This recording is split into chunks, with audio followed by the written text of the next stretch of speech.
बानी पीटीआई से किसी मेरी इंफॉर्मेशन ये है कि मुलाकात का बंदोबस्त किया जा रहा है। देखिए ये अब सारा ना इसका क्रेडिट भी हुकूमत को जाना है और डिसक्रेडिट भी हुकूमत को जाना है। ये बात ध्यान में रखिएगा। अगर मुलाकात हो जाती है और वो मुलाकात महमूद खान अचकज़ई, अलामा राजा नासिर अब्बास या बैरिस्टर गौहर की होती है तो इस पर भी बहुत सी चीजें है वो रुक जाएंगी। इस पर भी बहुत सा जो तनाव है कम हो जाएगा।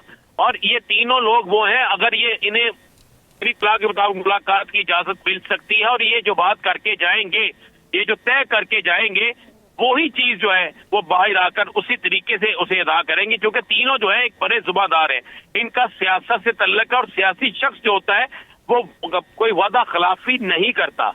और अगर इस दौरान इस 8 फरवरी तक मुलाकात नहीं होती, पहली बात तो यह है कि जो आपने कहा ना 3 से 4 या 5 ऐसे मौके हैं जब मुलाकात करवानी हो ना, तो उसमें ना तो मंगल का दिन होता है ना जुमेरात का, ना दिन ना रात। जब मुलाकात करानी हो ना 4 बजे तक का टाइम होता है ना रात 9 बजे तक का। फिर मुलाकात हो जाती है, चाहे वो मंगल हो या ना हो, चाहे वो जुमेरात हो या ना हो। जब मुलाकात करानी हो तो फिर इसमें ना कोई दिन होता है ना कोई टाइम होता है। पर जब ना करानी हो मुलाकात, कई मंगल भी गुजर जाती है और कई जुमेरात भी गुजर जाती हैं। मेरी इत्तला के मुताबिक कोशिश हो रही है कि एक मुलाकात करवा दी जाए और उसके बाद एक सियासी जो है अमल उसे आगे लेकर जाया जाए। उसकी बड़ी बड़ी क्लियर और वाज़ेह वजूहात हैं कि पाकिस्तान कुछ ऐसे मामलात में स्टैंड ले रहा है, कुछ ऐसे मामलात हैं जो बड़ी तेजी के साथ आगे बढ़ रहे हैं।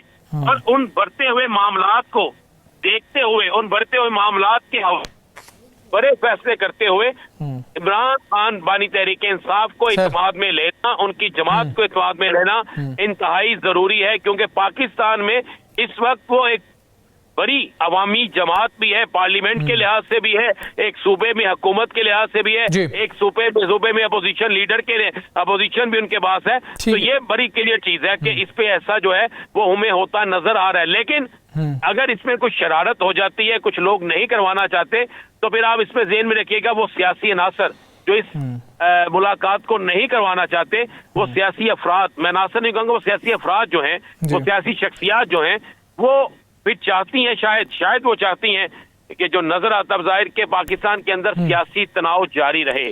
और ज़हन में रखिएगा, हमने कल भी डिस्कस किया था, सियासी तनाव की वजह से मुआशी तनाव भी बन जाता है और माशी इस्तेहकाम नहीं आता। ये बात ज़हन में रखनी होगी। और इस वक्त मुल्क के लिए मुआशी इस्तेहकाम इतना जरूरी है, आप यहाँ से अंदाजा लगा लें कि 5 लाख रुपए से जायद कीमत सोने की होगी, या सोना 5 लाख रुपए तोला, इससे 5,14,000 रुपए तोला हो गया सोने की कीमत। और जब इस मुल्क के अंदर कौन से कितने % लोग ऐसे हैं जो मुआशी तौर पर अब 1 तोला सोना भी जो है वो खरीद सकते हो। बात यह है कि ये जो होते हैं ना लफ्ज इस्तेमाल करना कि हम असर नौ तामीर कर देंगे, या किसी के जिनके बच्चे चले गए हैं, जिनके घरों के बड़े चले गए हैं, जो वहां पर मजदूर मर गए हैं, जो दुकानदार जिनकी जानें चले गई हैं, जो अभी तक जो 50 से जायद अफराद लापता हैं, उनके लिए कौन सी तामीर करेंगे? उनका जिम्मेदार कौन होगा? आज एक इब्तदाई रिपोर्ट में जराए से जो चल रहा है इंकशाफ हुआ है कि आग शॉर्ट सर्किट से नहीं लगी। मान ले आग शॉर्ट सर्किट से नहीं लगी, मान ले बच्चों ने खेलते हुए माचिस बम कहते जला दिया या माचिस कोई फेंक दिया, ऐसी चीज हो गई, कुछ भी कह ले, लेकिन क्या इससे ये मदावा हो जाएगा इस सारी चीजों से कि एक प्लाजे को खड़ा कर दें और उस प्लाजे में जो जाने गई है उसका जिम्मेदार कौन होगा? इस सारे वाकये के जो जिम्मेदारान है, क्या ये सब कुछ उनको बचाने के लिए किया जा रहा है? मुझे दिलाए ना, आज के दिन तक, आज से कितने दिन हो गए इस वाकये को, कि आज के दिन तक एक ऐसा शख्स है, एक ऐसा फर्द है कि जिसके मुताल्लिक ये कहा गया हो कि फलां शख्स जो है उसको गिरफ्तार कर लिया गया है, फलां डिपार्टमेंट के जो लोग जिन्होंने चेक करना था, फलां डिपार्टमेंट जिन्होंने एनओसी जारी करना था, फलां डिपार्टमेंट जो महीने में एक दफा जाके चक्कर लगा के आते हैं, फलां वहां के मौजूद यूनियन जिसकी जिम्मेदारी होती है जो पैसे लेती है, या फलां लोग जिन्होंने हद से ज्यादा तजावज किया है, इन तमाम लोगों को हिरासत में ले लिया गया है। क्या ये खबर आपने कहीं देखी है तारड़ साहब? नहीं सर। क्या ये खबर कहीं आई है? ना ये खबर आई है। ये है जिसे कहते हैं ना, डंग टपाओ और पानी पाओ और मिट्टी डालो इसके ऊपर, इस केस को दबाने के लिए ऐलान कर दो, फलां शख्स जो है उसको 1 करोड़ मिलेगा जिसकी जान चले गई। क्या इंसान की जान की कोई मुतबादल कीमत है? तो नहीं है। किसी सूरत में नहीं है। 1 करोड़ क्या 100 करोड़ भी जो है वो कीमत नहीं है। असल मामला ये है कि ऐसी आगे मजीद आने वाले दिनों में आगे लगेंगी, आग लगेगी, जलेगा या बिल्डिंग कोलैप्स होगी या कुछ मामला भी होगा, उसको रोकने के लिए हम क्यों नहीं कुछ करते? उसको बिल्कुल मुकम्मल तौर पर इस चीज को काबू में रखने के लिए क्यों नहीं करते? किसी को हम इबरत का निशाना क्यों नहीं बनाते जो इस मामले में मुलव्वस है या जिसकी नाअहली है या जिसकी वजह से ऐसे वाकयात होते हैं, हम क्यों नहीं बनाते? बिल्कुल ठीक ये है। कह देना जनाब वो सड़क की खुदाई हो रही थी, उस वजह से चीजें लेट पहुंची, हमने उस काम को रुकवा दिया। भाई क्यों रुकवाया?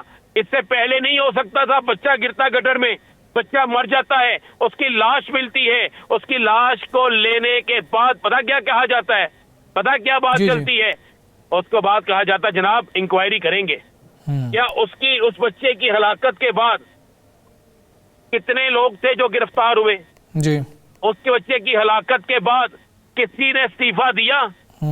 ट्रेन हादसा हो कुछ नहीं जनाब, ये बस फलां चीज हो गई, कोई कुछ नहीं होता। आग लग जाए कोई बात नहीं जनाब, कुछ नहीं होता।